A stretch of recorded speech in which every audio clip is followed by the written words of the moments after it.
Қайырлы күн, құрметті әріптестер. Педагогика бойынша тест сұрақтарын талдауды бастаймыз. Сонымен сұрақ. Оқушыларға өзіндік мақсаты қалыптастыру жағдайында төмен дағдыға жоғары міндет қойылған жағдай. Қандай жағдай? Алаңдау, ойлану, ағын, түсіну, зерігу. Осы жауаптардың қайсысы дұрыс деп ойлайсыздар? Енді қарамен жазылып тұрған, бұл жерде белгіленіп тұрған алаңдау, осыны жаттасақ болды деп есептеулеріңіз мүмкін, бірақ бұл есте сақталмайды. Сол үшін осы сұрақты кішкене талдап көрейік. Құрметті әріптестер, мына суретке назар аударайық. Жаңағы жоғарыдағы сұрақты сізге сұрақ түсінікті болу үшін мына суретке назар аударайық. Бұл жерде функция төмен, жоғары, жоғары, төменге қарай. Енді осы жерде бұл не деген, яғни төмен сұрақтар, жоғары сұрақтар, яғни міндеттер қоясыз. Қиын тапсырма және оңай тапсырма. Қиын тапсырманы кімге беру керек, оңай тапсырманы кімге беру керек? Егер де сіз қиын тапсырманы төмен деңгейдегі оқушыларға беретін болсаңыз, онда оқушылар өзі білмейтін сұрақтарға кішкене түсініксіз сұрақтар беретін болсаңыз, оқушы не істейді осы жерде? Төмен деңгейдегі оқушыларға жоғары деңгейдегі сұрақтар берсеңіз, бұл жерде оқушы не істейді? Алаңдай бастайды. Неліктен алаңдайды? Мына тапсырманы орындай алмай қаламау деген алаңдаушылық болады. Егер де сіз қиын жоғары деңгейдегі оқушыларға, өте жақсы білетін оқушыларға төмен деңгейдегі сұрақтарды қойсаңыз, оқушы не істейді осы жерде? Әрине, зерігеді. Ол тапсырмаларды біледі, сондықтан зерігеді. Ал енді ағын қандай жағдайда болады?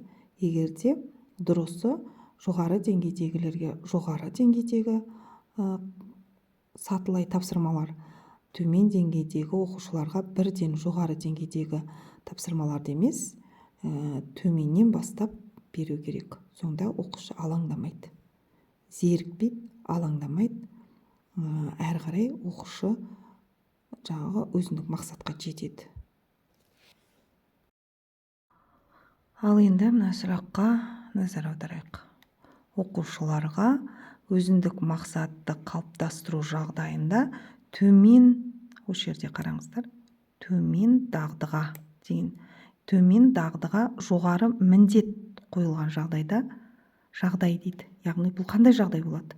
Алаңдаушылық па? Ойлану ма? Ағым ба? Түсіну ма? зерігу ма? Қалай ойлайсыздар?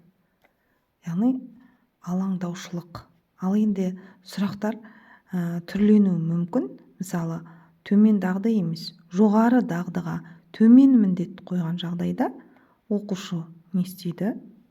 Оқушы бұл жерде зерігеді.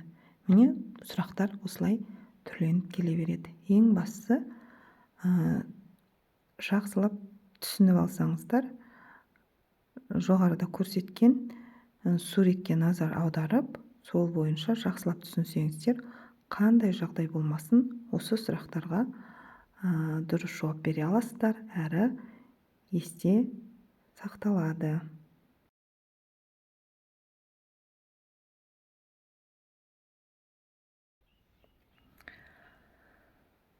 Енді мына сұраққа назар аударайықшы. Оқушының оқуына жазалауға ұшырамау. Оқушының оқуына жазалауға ұшырамау. Нашар баға алмаудың ықпалы деп келеді. Бұл жерде сыртқы уәж, ішкі уәж деген сияқты варианттар болады. Енді осыны қалай табамыз? Алдымен сыртқы уәж, ішкі уәж дегенді біліп алуымыз керек. Сыртқы уәж деген не? Сыртқы уәж сырттан келетін ықпал. Мысалы, мен егер 5 алып жүрген оқушы төмен баға алып қалам ба деген мақсатта оқитын болса, яғни оқуына, яғни жазалауға ұшырамау мақсатында оқиды да, сыртқы уәждің әсерінен. Нашар баға алып қалам ба деген, алмайын деген мақсатта оқиды сыртқы уәждер. Ал ішкі уәж бұл қызығып, оны түсініп, ынта-шынтасымен оқитын болса, онда ол ішкі уәж болады. Сыртқы фактор емес, өзінің іштен туған, өзінің қызығушылығын, өзіндік мақсатты қалыптастыру мақсатында міне осы ішкі уәжді біз қалыптастыруымыз керек әр баланың. Сонда міне нағыз алаңдамай тапсырмаларды орындайды. Сонымен сұрақ: оқушының оқуына жазалауға ұшырамау, нашар баға алмаудың ықпалы қандай ықпал болуы мүмкін? Сыртқы уәж ба, ішкі уәж ба?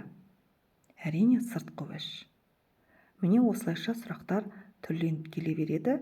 Сондықтан сұрақты оқыған кезде мұқият оқысаңыздар, яғни сыртқы уәж бен ішкі уәжді біліп алсақ, онда кез келген сұраққа дұрыс жауап бере аламыз. Құрметті әріптестер, бүгінгі сабақ ұнаса, жүрекшені басып қойсаңыздар, және де келесі сабақтан қалып кетпес үшін қоңыраушаны басып қойыңыздар. Келесі кездескенше аман саулықта болайық.